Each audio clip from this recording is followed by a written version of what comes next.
don't think about an orange monkey. Okay, yeah, right. That might be the single most memorable statement that changed my life. Don't think about an orange monkey. Now, at the time, I was trying to be taught how to have a better birthing scenario. I was all jacked up on hormones, and that statement made me almost crazy. Because you know how rational people are when they're pregnant, right? But what I wanted was a new opportunity. And what that statement began to teach me was that, unfortunately, almost everything that I was saying in my head was wrong. I was putting orders in, like at a restaurant, but they weren't the order I wanted. So, I spent a lot of time saying, I don't want a cesarean, I don't want an epidural, I don't want to be induced. I got exactly what I asked for, because your mind cannot process negatives. So all it heard was want, epidural, want, induction, want, cesarean. And the universe just goes, okay. Because whatever your mind fixates on tends to be realized. So when you're working like with a stop smoking client, and they're always saying, I don't want to smoke, I don't want to smoke, I don't want to smoke, well, they just put their order in. Whatever you think in your mind makes a real image, a real sound, and a real feeling. That is the structure of genius. If you want to create a change, you have to think in sight, sound, and touch to make it real to your nervous system. So, if you can step back for just a moment and think in the times in your life where you might not have gotten what you wanted, do you remember what you might have been saying? I have one friend, she was like, if I didn't have bad luck, I wouldn't have any. How do you think things went for her?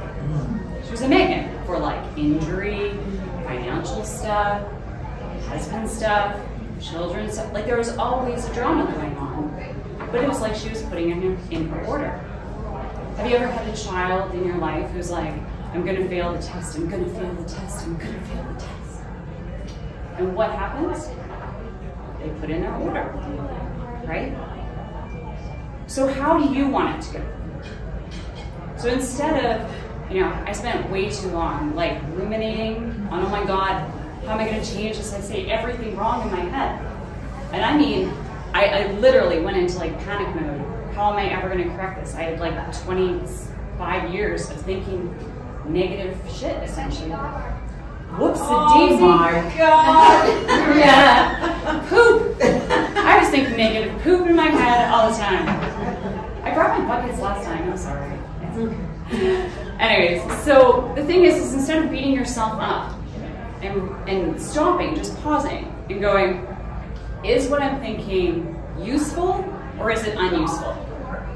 If it's unuseful, we have a simple strategy, so to speak, of how to change this. So, first of all, just double checking. Has everybody heard of Tony Robbins? Yeah. Right? Mm-hmm. Yeah. It's a highly successful person at creating change for people, yes? The structure that he uses most of the time is NLP. Who knows what NLP is? Okay. So, it's neuro-linguistic programming, okay? Now, neuro-linguistic programming is kind of magical because, well, you know when you reorganize your closet or your office or your desk, and even if you don't throw anything out, it just feels better? NLP is literally like decluttering of the mind. So if we can change and reorganize the structure of how things are in there, we can make things better. So, I don't think anybody told you this was an interactive session today. So if you can actually just think on yourself for 1 second. If there's a single statement that might be holding you back, what would it be? What statement in your head either has a can't, won't, or a don't? Everybody got it? Okay. Now recognize that that statement makes an image in your mind, right? Can everybody agree with that? It's not just words rumbling around in there, okay? Now hold on to that for a second. We're going to fix that, but realize that every single negative thought can also not just be from internal, but it actually has like a sound, like, you know, a person in your life that might have been overly critical, right? And then we almost adopt that sound in our head, right?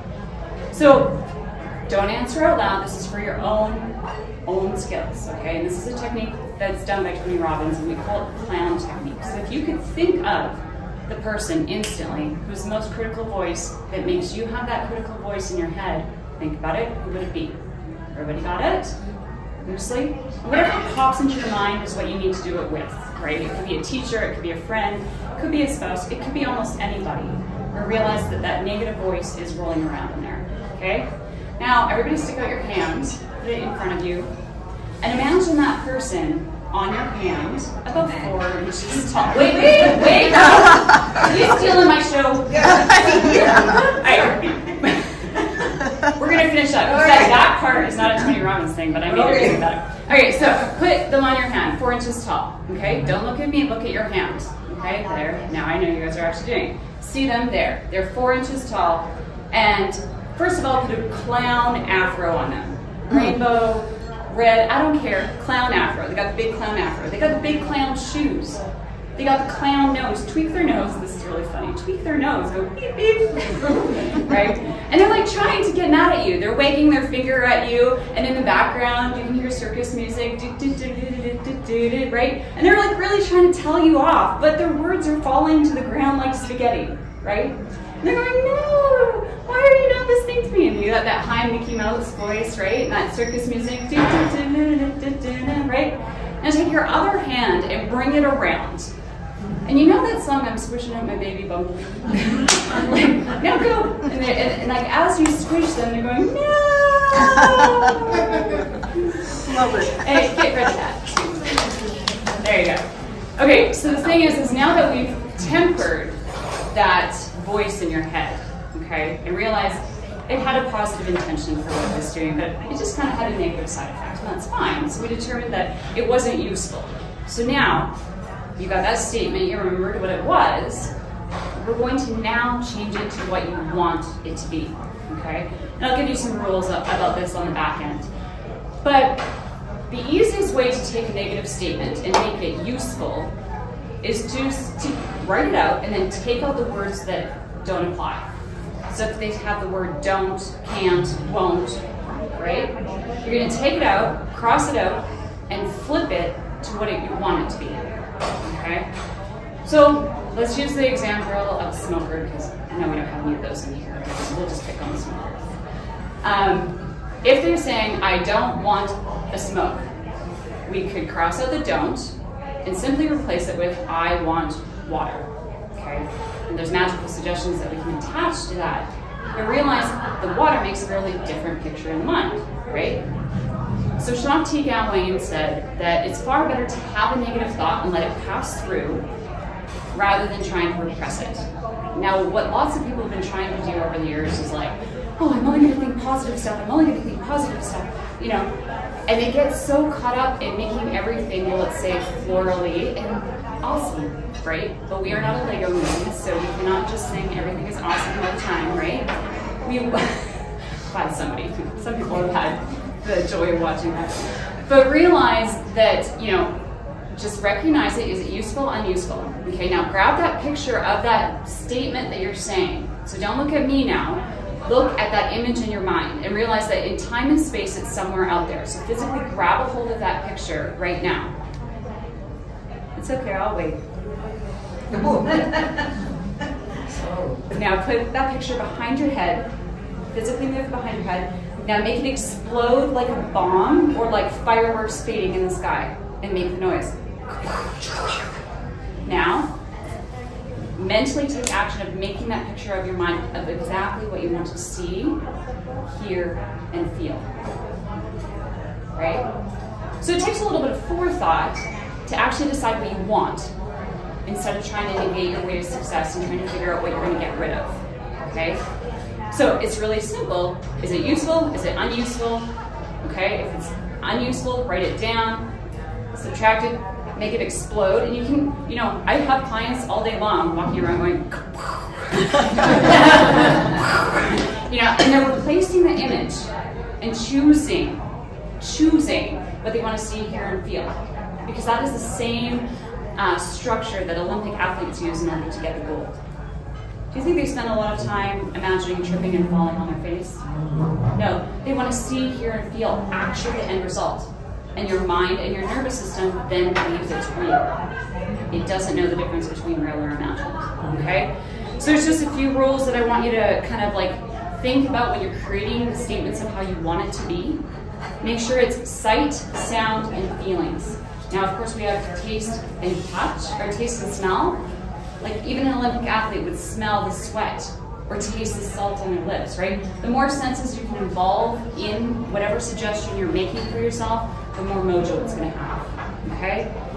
Then also make most of them present tensed, okay? So in the now, so that your nervous system acts as though it already happened. Also, make it positive. Eliminate the don't, can't, won't. Super easy. Okay, there's 5 laws, and I'll leave you guys with these, of what happens when you're building these suggestions or these thoughts for yourself. The first is the law of dominance, okay? So the suggestion or the thought that you're having that has the most emotional impact has more power. So anything that's associated with love and or hate has the most mojo, okay? So make sure that your suggestion actually is something that you're attracted to. Law of reverse effect. What often happens is the harder we try, the more that we cannot. Have you ever tried to remember somebody's name? Have you tried to remember where your car keys were? And the more you think about it, the more you cannot, right? Sometimes you have to step back to see the bigger picture. The law of concentrated effect. This has to do with repetition. So just as we can actually hypnotize ourselves into a bad behavior, and I'll give you an example of that. Nobody ever likes a cigarette the first time they have it, or even really a drink of alcohol. We actually have to train ourselves. Oh, actually, I liked it. Well, for cigarettes, there's really no human that actually has that cigarette and goes, oh, they're usually coughing and sputtering, maybe a little vomiting, but the thing is they actually had to, through repetition, learn to enjoy it, right? So what if you learn to enjoy your new activity or habit that's actually going to be useful for you in business or useful in your relationships? You have to attach, again, that first one, that emotion to it that makes it have mojo, okay? Then we have the law of delayed effect. So we all get very frustrated when things don't happen now, darn it, right? So a magical thing that we can do is actually bait ourselves with the word soon, okay? The word soon has a connotation of in the present, relatively in a short period of time, okay? So we're gonna soon you will receive X, Y, and Z. You fill in the blank based on what you need, okay? And the last one is the law of association. So this is like Pavlov's dogs. If you know of Pavlov's dogs, you ring the bell, feed the dog, salivation. So eventually just ring the bell, salivation, right? So anything experienced in a heightened emotion, then attached to the thing that you're going to do in repetition, will create that recurring feeling. It's an anchored response. So just like if you hear a song from high school, you're automatically transported back to the time of maybe dancing and having fun and hanging out with friends, right? So this can become really quick, really easy, and just realize it is so simple. First, you take that clown, do this a few times, 4 inches tall, tweak their nose, make the sound, fun sound, circus music, and then squish them off, get rid of them, and then decide how you want the next statement or the next actions that you're going to take be. If it's not useful of how it was before, change it, flip it, and then just keep on making that bond.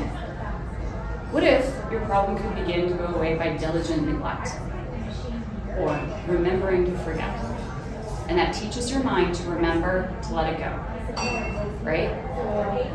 You could keep on holding onto the rope as it's pulling through your hand, or if your hand's touching the stove, you could keep on touching the stove. Or you could simply decide, I'm going to remove that now. It's your choice. Hope that gives you some strategy or structure. Have a fantastic day.